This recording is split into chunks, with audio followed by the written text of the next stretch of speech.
Hello दोस्तों, एक बार फिर से आपका स्वागत है आपके अपने YouTube चैनल हिंदी कहानियाँ में। आज मैं आपके लिए पुरानी कथाओं में से एक कथा लेकर आई हूँ, नेवले की कथा, सबसे बड़ा दान। कुरुक्षेत्र के युद्ध के बाद पांचों पांडव भाइयों ने एक महान दान यज्ञ का आयोजन किया और गरीबों को बहुत बड़े उपहार दिए। सभी लोगों ने महानता और समृद्धि पर विस्मय व्यक्त किया और कहा कि इस तरह का दान दुनिया में पहले कभी नहीं देखा। लेकिन समारोह के बाद वहां एक नेवला आया जिसका आधा शरीर सुनहरा था और आधा भूरे रंग का, और वह समारोह हॉल के फर्श पर लौटने लगा और उसने आसपास के लोगों से कहा, आप सभी झूठे हैं, यह कोई महान दान नहीं है क्या? सभी ने अचरज से कहा, तुम कहते हो कि यह कोई बड़ा दान नहीं है? क्या तुम नहीं जानते कि यहाँ आने वाले गरीबों को कैसे पूर्णतः संतुष्ट किया गया? हर एक की झोली बेशकीमती उपहारों से भर दी गई।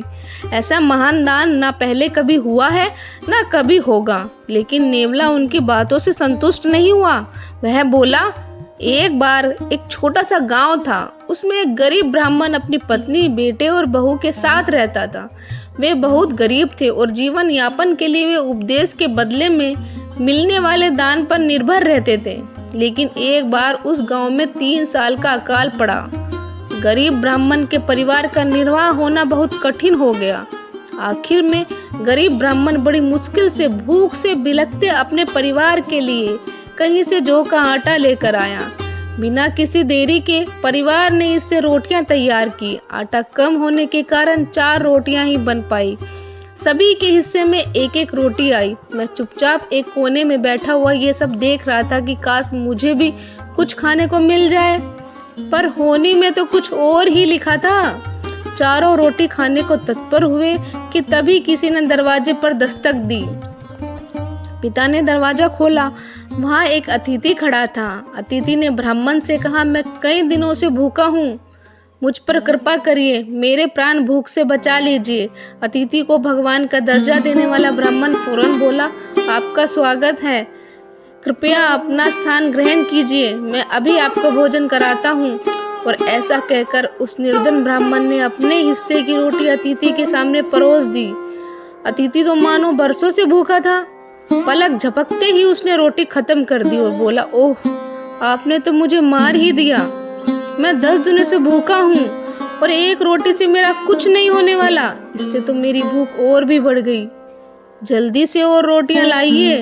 पिता असमंजस में पड़ गया। वह अपने भूख से तड़पते परिवार को अपने हिस्से की रोटी देने के लिए नहीं कह सकता था। लेकिन तभी पत्नी ने पति से कहा, उन्हें मेरा हिस्सा भी दे दीजिए।